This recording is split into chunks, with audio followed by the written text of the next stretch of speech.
이 말할 때 예수께서 말씀으로 같이 하나님 말씀 나누겠습니다. 우리 성경을 보면 성경에서 복음서를 봅니다. 거기에는 예수 그리스도가 초점이십니다.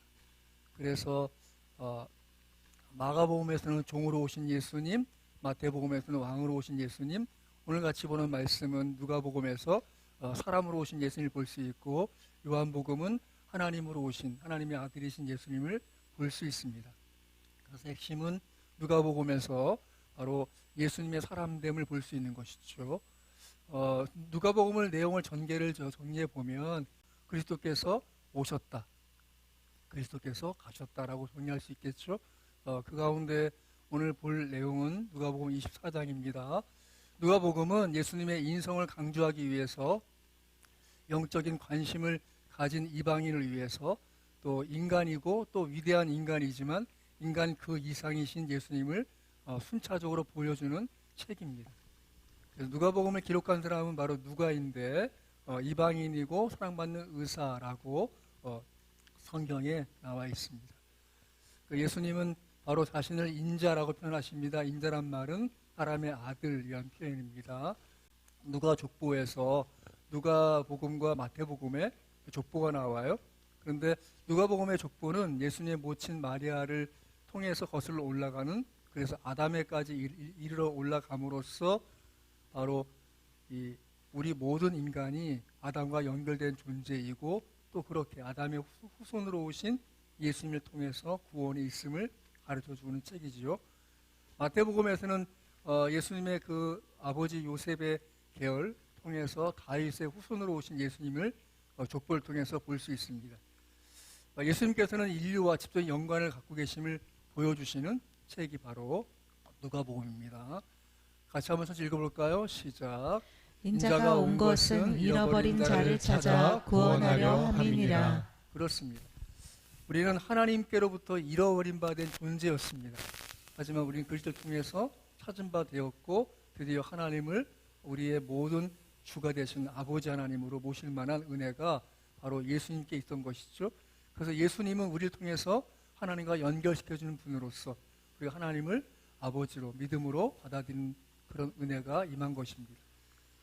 그래서 인자란 표현, 사람의 아들이란 표현이 24번 나오고요. 같이 한번 천천히 읽어볼까요? 시작.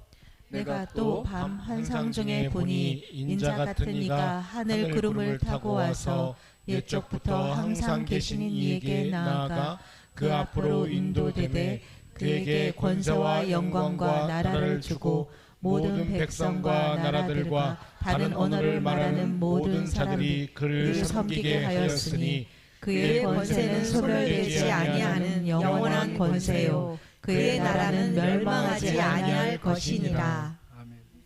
BC 600년경의 다니엘이 그리스도가 인자로 오심에 대해서 예언한 내용이에요. 바로 그의 권세와 영광과 그의 나라를 주고 모든 백성과 나라들과 다른 언어를 말하는 모든 자들이 그를 섬기게 하였으니 그의 권세는 소멸되지 아니하는 영원한 권세요 그의 나라는 영원히 멸망하지 아니할 것이다. 바로 예수를 통해서 이루어지는 하나님 나라 일이 예언되었고 예수님을 통해 성취되었고 또 그 인자됨이 바로 드러난 책이 누가복음입니다. 누가복음의 특징은 첫 번째는 예수님의 그 탄생과 성장에 대한 자세한 기록을 볼 수 있어요. 그래서 예수님의 어린 시절 어떻게 태어나셨는지, 그분이 태어나기 직전에 모친 마리아의 어떤 환상, 또 그 이전에 침례 요한의 그 탄생 배경, 탄생 과정 볼 수 있는 책이 바로 누가복음이에요. 왜 거기 그렇게 기록되어 있는가 하면 누가가 의사이기 때문에 자세한 기록을 남긴 것이죠. 두 번째 기록은 세상 통치자들에 대한 기록이 있어요. 그래서 이 누가복음에 바로 이제 황제 아우구스토에 대해서 나와 있고 또 디베리오 황제에 대해서 나와 있고 또 그 당시에 이 총독이 누구였는지 그 역사적 기록들을 보여주면서 그 시간 속에 찾아오신 예수님을 볼 수 있죠. 또 생생한 비유가 누가복음에 독특하게 들어 있습니다. 선한 사마리아인의 비유나 또 어리석은 부자 많은 것을 쌓아두고 이제는 내가 좀 편히 쉬자 할 그날에 그 밤에 하나님이 부르시면 이 쌓아놓은 것 이것이 되겠느냐라고 묻는 그 비유가 있고 또 탕자의 비유가 있지요. 또 불의한 청지기의 비유, 또 부자와 나사로의 비유를 통해서 이후 천국이 있음을, 지옥이 있음을 보여주시는 비유도 이 누가복음에만 나옵니다. 그 다음에 세 번째 특징은 예수님의 모습을 좀 구체화시켜 보여줍니다. 누가복음에서는 예수님이 우시는, 그분은 사람이신 것이죠. 우리가 느끼는 감정적인 진동을 받아서 우리의 눈물샘을 자극되어서 흐르는 눈물이 그분에게도 있었습니다. 또 그분은 기도의 사람이었습니다. 왜 누가복음에는 예수님의 많은 기도의 모습들을 보여주고 있을까요? 사람이시기 때문에. 사람이기 때문에 기도가 필요한 존재인 거예요. 우리가 기도할 수 있다면 우리는 사람인 존재의 인식이 분명하기 때문에 기도할 수 있는 것이고, 기도하지 않고 있다면 사람된 인식을 지금 흐리고 있는 거죠. 내가 누군지도 모르고 살아가는 거예요. 여러분 기도하고 있습니까? 사람으로 오신 예수님이 기도의 많은 모습을 보여주는 그 책이 바로 누가복음입니다.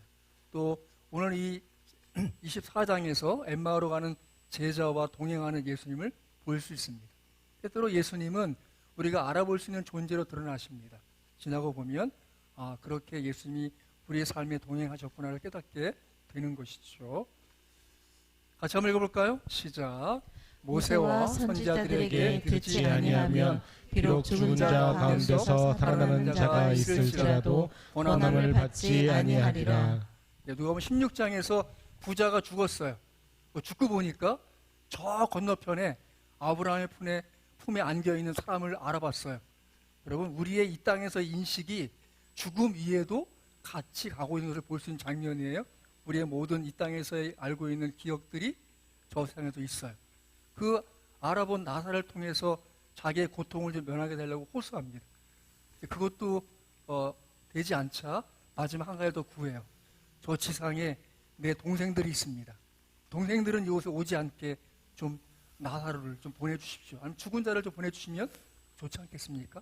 그럼 아마 믿을 것입니다. 그런데 예수님 말씀은 그 아브라함의 표현은 무엇인가 하면 모세와 선지자들에게 듣지 아니하면, 바로 여기서 죽은 자가 가운데서 살아나신 자가 누구인가 하면 바로 십자가에서 죽고 사흘에 부활하신 예수님이십니다. 우리가 예수께서 죽으셨고 부활하셨다는 얘기를 하면 대부분의 사람들은 허황되게 여깁니다. 믿지 못하겠다. 혹은 내가 봐야 믿는다든지 그것은 사실이 아닐 거라고 얘기합니다. 그렇다면 구약의 성경의 기록에 나타난 메시아 그리스도를 만나고 그것을 알지 못한다면 구약의 예언대로 메시아가 나타나서 죽고 부활하는 그 사실에 대해서 바리새인들이나 서기관들 그들은 믿지 못하는 상태로 있을 것이다. 그것이 현재 이스라엘 사람들이죠. 저는 요즘에 드러나는 뉴스를 보면서 그들이 왜 그렇게 어쩌면 그냥 잔혹하게 팔레스타인 사람들을 이렇게 진압할까 생각해 보면 그리스도를 알지 못하기 때문이 아닐까 싶습니다. 말씀의 신앙의 중요함을 강조하고 있습니다. 누가복음 24장 오늘 이 장면에서 좀 정리해 본다면 1에서 12절은 예수님의 무덤을 찾은 여인들이 첫날로부터 예수님의 부활 소식을 듣고 사도들에게 그 소식을 증언한 내용과 사도들의 불신한 반응이 드러나 있어요. 24장 11절 말씀 같이 한번 천천히 읽습니다. 시작.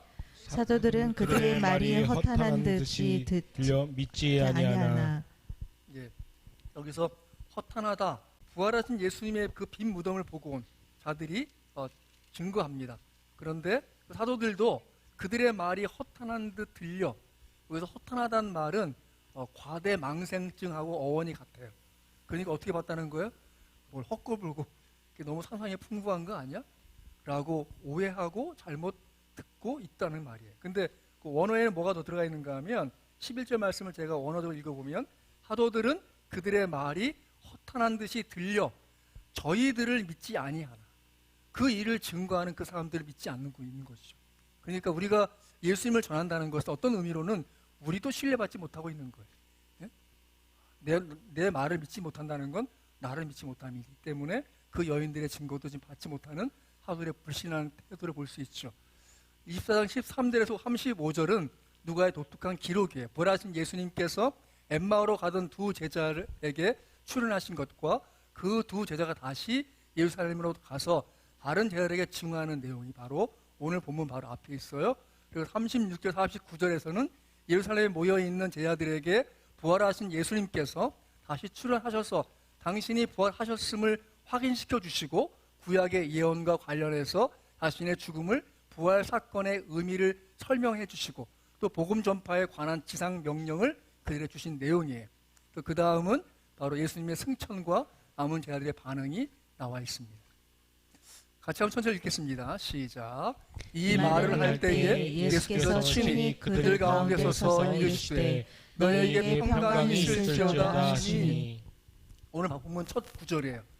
근데 무슨 말을 할 때였습니까? 이 말을 할 때 바로 그 앞에 있습니다. 같이 천천히 읽어보겠습니다. 시작. 말하기를 주께서 과연 살아나시고 시몬에게 보이셨다 하는지라. 두 사람도 길에서 된 일과 예수께서 떡을 떼심으로 자기들에게 알려진 것을 말하더라. 이 말을 할 때 무슨 말입니까?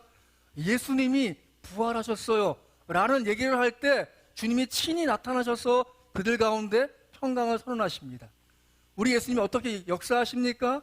그분이 죽으셨음을 고백하고 그분이 부활하셨음을 고백할 때 그분은 친히 나타나셔서 그 증거가 사실임을 나타내 주시는 거예요. 모든 믿음의 사람들에게는 그런 일이 그 인생에 개인적으로 각인되어 있어요. 나의 BC, Before Christ, 예수님 만나기 이전과 나의 AD, 아노 도미니, 내가 주를 만난 이후의 삶이 갈라지는 그 순간에 뭐가 있습니까? 예수 그리스도의 십자가의 죽으심과 그분의 부활하심에 관한 그 말을 듣고 믿음으로 고백할 때 예수님 살아계시는군요. 역사하시는군요. 나를 위해서 죽으실 뿐 아니라 부활해 주셔서 내 인생의 아름다운 목적과 이유가 주님께 있군요 라는 전환이 이루어지는 거예요. 어떻게 주님이 일하십니까? 그분의 죽으심이 나의 모든 죄를 위한 죽으심이고 그분의 부활하심이 내 인생을 향하신 그분의 행하심이 아름다운 목적과 계획으로 있음에 대한 여지를 고백할 때 그런 일이 일어나는 거예요.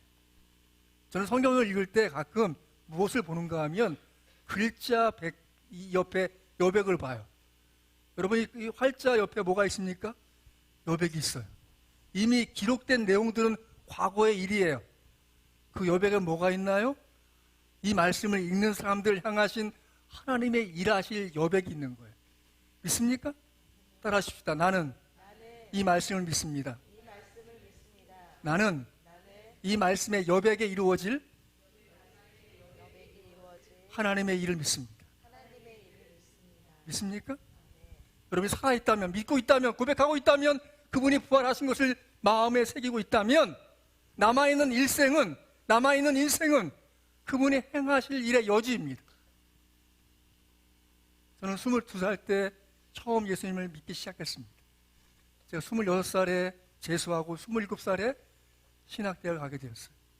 제 인생 돌아볼 때 저희 어머니가 한 말이 늘 기억이 남아요. 제가 백혈병 걸리고 났을 때 저희 어머니가 한 말이 이랬습니다. 네가 살려고 예수님 믿었구나. 제가 처음 믿을 때 그걸 몰랐죠. 돌아보니까 감사하게도 제 인생에 지나간 20년 무엇이 있었습니까? 이 활자에 대한 하나님의 말씀 밖에 많은 여백이 제 인생에 덮여 있었어요. 지나가 보니까 그래요. 앞으로의 인생은 어떻게 될 것인가요? 이 활자에 대한 성경 말씀, 이 여백이 제 인생에 남아있다고 저는 믿습니다. 여러분도 그러십니까? 최소한 세월의 모든 성경은 저와 같은 마음이라고 믿습니다. 성경 읽을 때마다 깨달으십시오. 이 말씀의 활자에 대한 그 여백에 하나님의 일하심이 있다면 내 인생의 여백도 그분이 하실 일이라고 나는 믿습니다. 하나님 이 말씀이 은혜가 제 안에 있게 도와주옵소서. 저는 그렇게 믿고 고백합니다. 이 말을 할 때 기억하십시오. 이 말을 할 때에 예수께서 친히 그들 가운데 서서 이르시되 너희에게 평강이 있을지어다. 이 말할 때 예수님께서 평강을 말씀하시죠. 평강을. 왜 평강을 말씀하십니까? 그들에게 평강이 없음을 보셨기 때문입니다. 여러분, 우리 세상의 모든 평강은 다음 사건이 일어나기 전까지는 평강한 거예요. 그 사건이 일어나면요, 평강이 아니죠. 여러분과 제 인생을 가만히 보십시오. 우리는 어떤 한순간의 평안을 누리고 느낍니다. 그리고 별일 없어요. 참 좋다. 하지만 내가 원치 않는 상황, 사건, 사람 말 혹은 댓글, 나한테 온 문자, 갑자기 그 모든 게 바사삭 깨집니다. 갑자기 이제 불안하기 시작하죠. 뭡니까? 예, 우리가 갖고 있던 평강은 진짜가 아니었던 거죠. 참 평강은요, 그 사건과 사고와 상황 속에서도 깨어지지 않고 무너지지 않을 그 평강이 우리 주님의 평강입니다. 믿습니까?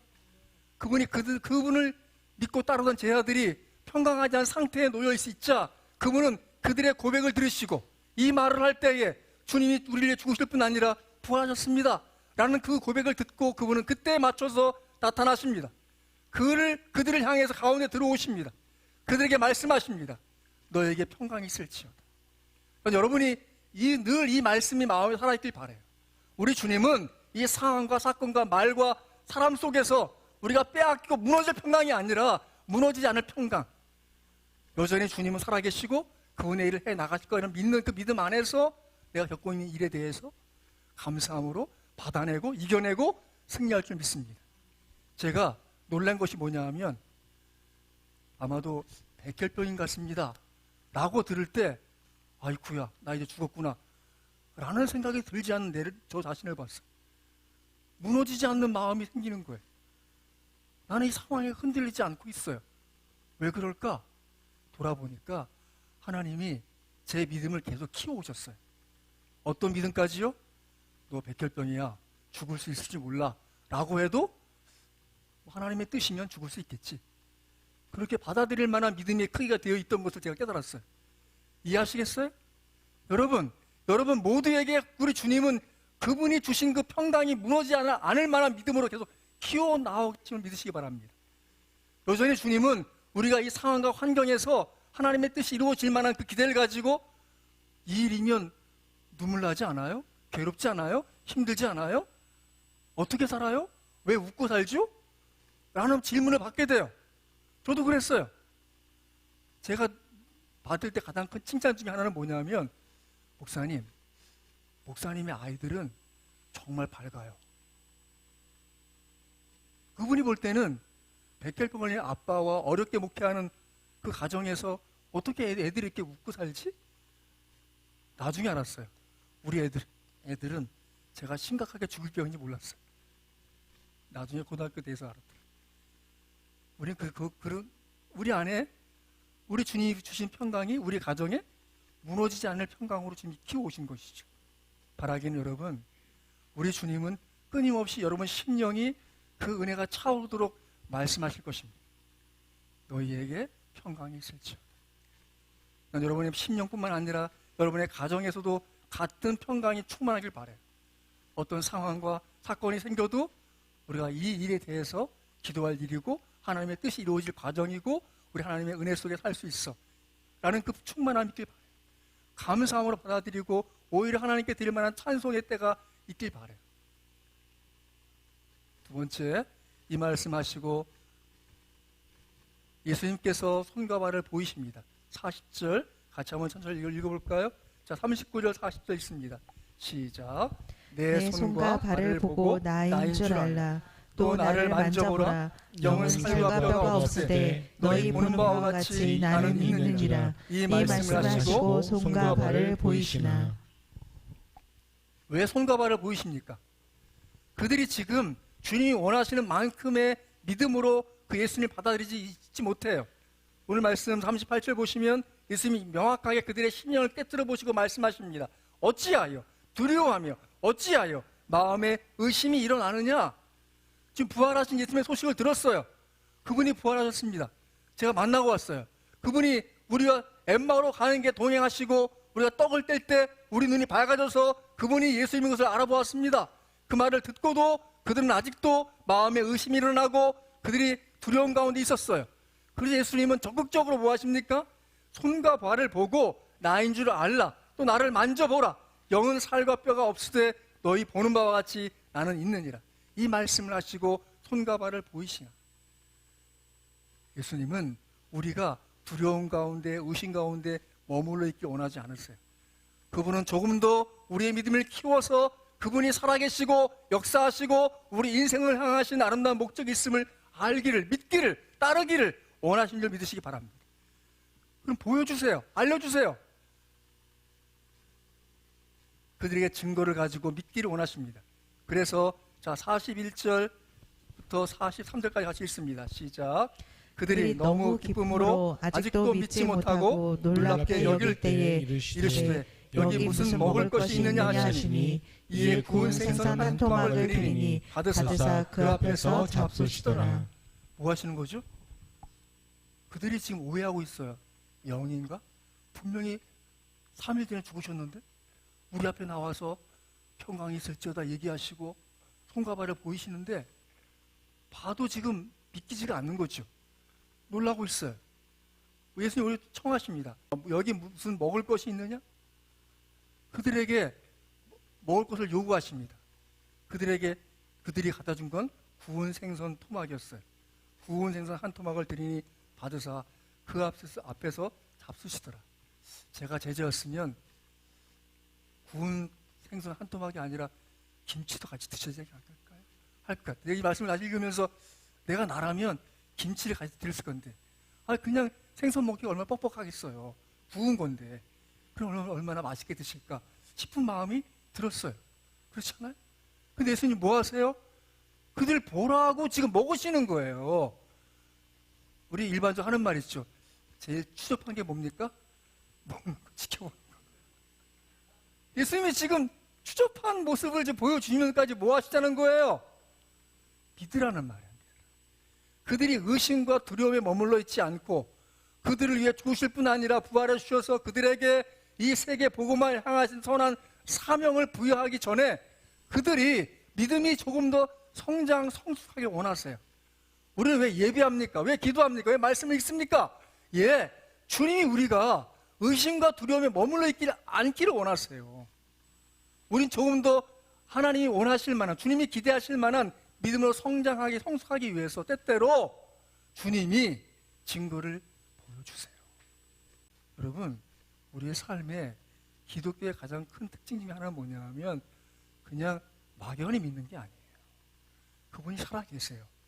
그분은 우리의 의심을 벗겨놓고 믿음으로 우리의 두려움을 떨쳐내서 그분이 아름다운 관계 속에 살아계신 그 예수님과 살아있는 관계의 연합을 이루기 원하셔서 증거를 보여주세요. 우리에게 그 개인적인 또 그분 그 스스로가 이해할 만한 수준에서 아름다운 믿음의 증거들을 보여주십니다. 바라기는 남은 올 한 해 동안에 여러분들이 누군가에게 제시할 만한 믿음의 간증이 있기를 간절히 축원합니다. 우리 주님은 증거를 가지고 믿기를 원하세요. 자, 누가복음 24장 40절에서 같이 한번 읽습니다. 시작. 볼지어다 내가 내 아버지께서 약속하신 것을 너희에게 보내리니 너희는 위로부터 능력으로 입혀질 때까지 이 성에 머물라 하시니라. 20장 49절입니다. 이 말을 할 때 예수께서 성령의 능력을 약속하십니다. 왜 성령의 능력을 약속하십니까? 그것은 그들에게 증인의 삶을 살기를 원하시기 때문입니다. 여러분, 우리는 우리의 능력을 알아요. 어떤 능력이 있습니까? 자기의 IQ 수준에서 어떤 뇌 용량 수준에서의 생각일 수 있겠지만 여러분, 우리가 갖고 있는 능력 이상으로 하나님의 그 많은 능력들이 그분께 있습니다. 우리 무엇 하겠습니까? 그분의 능력을 빌어 쓰는 것이죠. 그분의 능력을 덧입어 사는 것입니다. 우리 주님은 그분의 능력이 우리에게 입혀지길 원하세요. 마치 어떤 갑옷이나 옷처럼 말이죠. 그 말씀을 감안해 보시면 위로부터 능력으로 입혀질 때까지 라고 말씀하고 있어요. 여전히 우리와 주님의 관계 속에 그분을 신실하게 믿고 따를 때 우리는 그분이 주실 만한 믿음의 능력을 덧입게 될 줄 믿습니다. 그 은혜를 구하십시오. 그 능력을 구하십시오. 그분의 지혜를 구하십시오. 그분의 갖고 계신 그 신령한 그 지혜와 능력을 구하셔서 그것을 입으십시오. 그러면 우리는 무엇이 바뀝니까? 보는 눈이 바뀝니다. 보는 눈이 바뀌어요.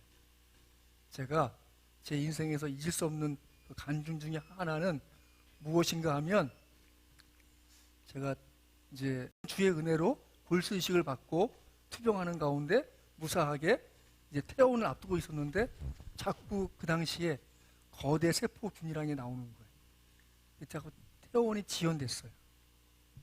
그래서 제가 하나님께 약간 그 외면받는 같은 그런 어떤 느낌들을 가져서 좀 서러운 마음이 들었어요. 그래서 제가 그날 작정하고 한 날을 그 입원실 2인실인데 저 혼자 있는 시간에 하나님께 정말 통성기도했어요. 그리고 제가 빨리 나가야 저를 위해서 기도하는 분들이 하나님의 응답으로 알 것입니다. 저를 빨리 퇴원시켜 주십시오. 막 이렇게 기도를 했어요. 그런데 그때 다시 한번 제 안에 제가 처음 진단받을 때 예수님이 제 안에 주신 그 말씀이, 그런 하나님의 그 음성이 떠올랐어요. 다시 한번 저한테, 내가 주 안에 있느냐? 내가 지금 진단받고 지금까지 지난 생애 속에 내가 예수님 안에 있지요. 그럼 지금도 주 안에 있느냐? 난 지금 죽어도 천국입니다, 예수님. 그럼 이후에도 주 안에 있겠느냐? 아멘. 전 내일 죽어도 전 천국 갈 줄 믿습니다. 주 안에 있습니다. 그게 끝이에요. 그런데 제 그 빈 옆자리에 저하고 그 골수 이식 받고 나서 처치실에 있었던 그 유리방, 제 옆방에 있던 그 환자가 들어왔어요. 그래서 그분한테 미리 양해 구했어요. 제가 그 당시 막 통성기도하는 습관이 있어가지고, 기도하면은 옆에 사람이 있어도 이 커튼이 쳐 있는데 막 혼자 기도하고 그러니까 미리 양해를 구해서 제가 혼자 저 기도할 때 소리를 좀 내서 기도하는데 양해를 해주십시오. 제가 선생 위해서 기도해 드리겠습니다. 그랬더니 그분이 알았어요. 제가 가끔 또 찬송할 때도 있는데 시끄럽지 않게 할 테니까 좀 이해해 주십시오. 그렇게 하셔? 그래서 이제 저 혼자 그렇게 시간을 좀 며칠 지냈는데 3일 지났을 때 그 부인하고 얘기하게 됐어요. 부인이 저한테 물어보더라고. 거기는 그 교회 다니는 분들은 뭐 교파 같은 게 있던데 거기는 뭐래요? 그러시더라고요. 그래서 예, 저는 저 침례교회입니다. 그랬더니 왜? 침례교회요? 우리 동생도 침례교회인데? 그래서 그러세요? 어디 침례교회 다니세요? 그랬더니 천안 침례교회요. 그러세요? 그 천안 침례교회면 제 동기 신대원 동기 목사님이 그 교회 부목사님이라 저를 알 겁니다. 그 당시 제 동기들은 다 저희 교회 중보기도 했고 교회 막 교회 제목 내놓고 그럴 때라 그걸 다 얘기했어요. 그랬더니 그분이 그래요? 그럼 그만 얘기하겠는데? 그리고 그날 저녁에 그분이 집에 돌아갔어요. 다음날 아침에 7시에 그분이 왔어요. 이제 보통 그 당시에는 이 항암제 투여를 많이 받은 상태라 입안이 다 헐어서 음식을 잘 못 먹어서 그 당시에는 환자 보호자가 집에서 누룽지를 끓여왔어요. 그걸 이제 먹이는. 그래서 아침에 오시더니 한다는 말이, 근데 말이요? 우리 동생하고 그 목사님이 오늘 오신다네요? 그때는 핸드폰이 드문 시대라 따로 연락받지 못했어요. 그래요? 이제 정말 아닌 게 아니라 연락이 왔어요. 한 오후 2시쯤 도착한다고 왔어요.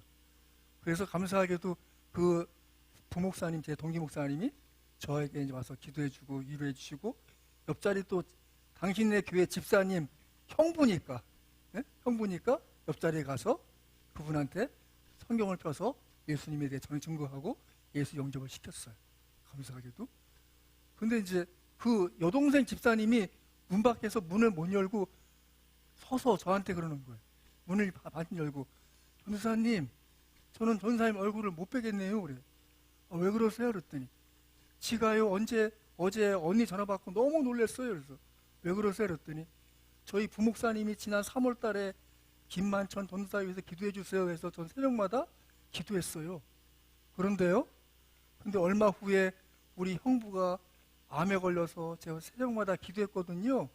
그랬더니요, 제가 기도하기를 하나님, 우리 형부 옆에 믿음의 사람이 있어서 기도받게 해주시고 찬송 듣게 해주시고 하나님 말씀 듣게 해주세요. 기도했는데 어젯밤에 언니가 전화해서 제가 밤새 잠을 못 잤어요. 지금도 가슴이 떨려서 전사님 얼굴을 못 보겠어요. 저도 그분 얼굴 못 봤어요. 그때 제가 깨달았어요. 내가 생각하는 것 이상 하나님의 큰 그림이 있구나.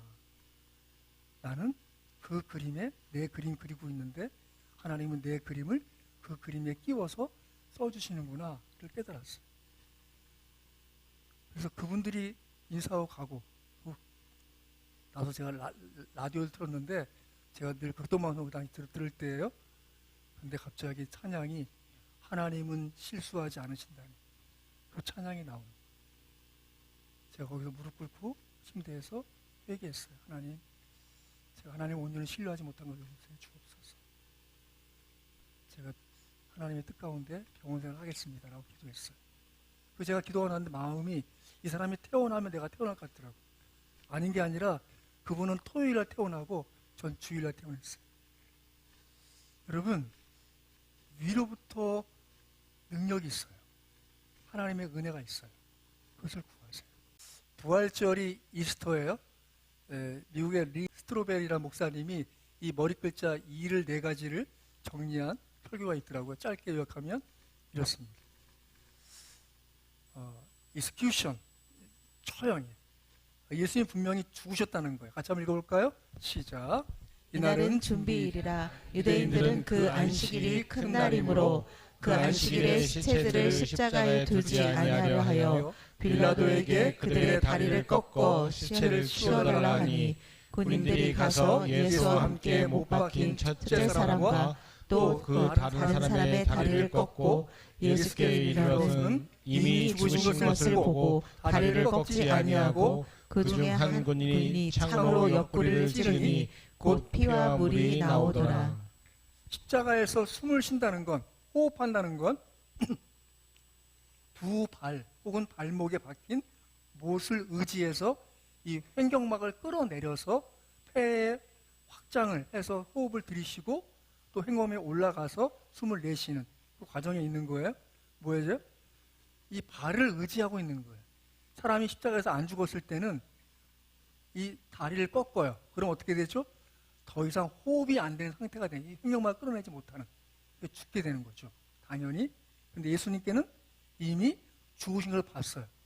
그래서 다리를 꺾지 않았어요. 나머지 두 사람은 다리를 꺾었는데. 근데 그 중에 한 군인이 창으로 옆구리를 찌릅니다. 이 신학자들이 또 이것을 고민했어요. 여러분, 예수님의 왼편을 찔렀을까요? 오른편을 찔렀을까요? 여기 그 왼편, 오른편이 나와 있지 않아요. 그런데 그 다음 말씀 보면 뭐가 되어 있어요? 물과 피와 물이 나오더라. 그러니까 아마도 이제 이 출혈이 계속돼서 이 몸에는 더 이상의 피가 없어질 순간에 예수님이 돌아가실 것이고, 근데 지금 창으로 찔렀을 때 피와 물이 나온다면 심장에 고인 피와 물이 나왔을 것이라는 거예요. 그러면 왼편에 심장이 있었기 때문에 우측 하단에서 찔러서 심장 끝에 창이 이르러서 거기 고인 물과 피가 흘러나온 것이라고 보는 것이죠. 그렇게 예수님의 십자가의 처형은 분명한 죽으심이었어요. 그 누구도 십자가의 죽음에서 살아난 사람은 없어요. 두 번째, 초기 기록, 이 시스템의 early record. 이 타티쿠스가 쓴 글에 보면 그 로마 역사가예요. 원로원의 의원이었고 그가 저작이 116년경에 쓰인 기록을 보면 그리스도와 본디오 빌라도에 의한 그의 처형 그리고 로마의 초기에 기독교인들이 있었음을 볼 수 있다는 것이죠. 여러분 보세요. 우리가 읽고 있는 이 누가복음도 약 한 70년 이전의 기록이에요. 그러니까 예수님이 죽으셨을 때가 AD 한 30년 경이라고 하면 3, 40년 후에 이 복음서들이 기록됐단 말이에요. 성경들이 기록됐고. 그런데 여전히 그 당시에 살아있는 사람들이 있었기 때문에 그 기록이 거짓이라면 남아있지 않았겠죠. 그런데 그 기록이 참된 것이라는 것이죠. 또 하나는 빈 무덤이에요. 같이 한번 천천히 읽어볼까요? 시작. 여자들이 갈 때 경비병 중 멸치 성에 들어가 모든 한 일을 대제사장들에게 알리니 그들이 장로들과 함께 모여 의논하고 군인들에게 돈을 많이 주며 이르되 너희는 말하기를 그의 제자들이 밤에 와서 우리가 잘 때 그를 도둑질하여 갔다 하라. 만일 이 말이 총독에게 들리면 우리가 권하여 너희로 근심하지 않게 하리라 하니 군인들이 돈을 받고 가르친 대로 하였으니 이 말이 오늘날까지 유대인 가운데 두루 퍼지니라. 이 말씀에서 뭐가 보이나요? 예수님에 대해서 나쁜 소문을 퍼뜨리는 사람도 있어요. 그 사람들이 뭐 얘기하는 거예요? 분명히 무덤은 비어 있더라. 친구는 이해하셨어요? 만약에 예수님의 거기 시신이 있었다면 무덤에 시신이 있었다면 빈 무덤에 관한 소문이 없을 것인데 분명히 무덤은 비어 있다는 것이죠. 그리고 소문을 내기를 훔쳐갔다 하더라. 그런데 중요한 것은 제 아들의 태도들이죠. 그들이 시신을 숨겨놨다고 했을 때 그분을 목숨을 걸고까지 부활하셨다고 얘기할 수 있겠느냐는 것이죠. 그럴 수 없다는 것이죠. 분명한 증거가 있다는 거예요. 또 중요한 것은 이제 목격자죠. 한 명 이상의, 한 개 이상의 증거와 증인이 있을 때 효력이 있어요. 그 장사 지난 바 되셨다가 성령대 다 사흘 만에 살아나서 게바에게 보이시고 후에 12제자에게와 그 후에 500의 형제에게 일시에 보이셨나니 그 중에 지금까지 다수는 살아있고 어떤 사람은 잠들었으며 그 후에 야곱에게 보이셨으며 그 후에 모든 세계와 맨 나중에 나지 못한 만닥때 되지 못한 내게도 보이셨느니라. 그 증인이 있단 말이에요. 증인이. 그래서 그것이 참된 부활이라고 볼 수 있다는 것이죠. 근데 리 스트로벨 목사님이 원래는 이제 법을 전공했는데 그분이 인생에서 가장 예수 믿기 전에 자기 우상같이 여기는 분이 있어요. 그분이 변호사인데 세계 기네스북에 256번의 이 재판에서 이긴 기록을 갖고 있는 영국 변호사예요. 근데 그분에게 어떤 사람이 찾아가서 얘기했대요. 당신은 언제나 이 재판에서 이기는 그런 승률을 갖고 있으니까 예수님이 죽으셨다는 사실을 이거 증거로서 아니다라고 하는 증거를 좀 찾고 변할 수 있지 않겠습니까? 그거 관심 있는 건데 한번 해볼게요. 하고 이분이 한 2년 동안 연구를 해서 내린 결론이 이거래요. 저는 예수 그리스도의 부활에 대한 증거가 너무 압도적이어서 의심의 여지가 전혀 없는 증거로서 받아들일 수밖에 없다는 걸 분명히 말씀드립니다. 라이오넬 루크라고 하는 이 영국 변호사가 그 엘리자베스 여왕에게 자기까지 받은 분인데 그렇게 여러분과 제가 믿고 있는 주 예수님을 믿을 만한 많은 증인들, 증거들, 또 초기 저작들 그런 것이 말씀에 또 들어있습니다. 여러분과 제가 그리스도의 부활의 증인으로 이 땅을 살고 있음을 잊지 마십시오. 예수 그리스도의 부활에 대해서 증언할 때, 이 말을 할 때에 예수께서 친히 그들을 찾아오신 것을 기억하십시오. 여러분의 믿음의 고백을 부활의 증거로서 삼아 나갈 때 그분이 여러분의 생애 속에 역사하시라고 저는 믿습니다. 그런 은혜가 있으시기를 간절히 축원합니다.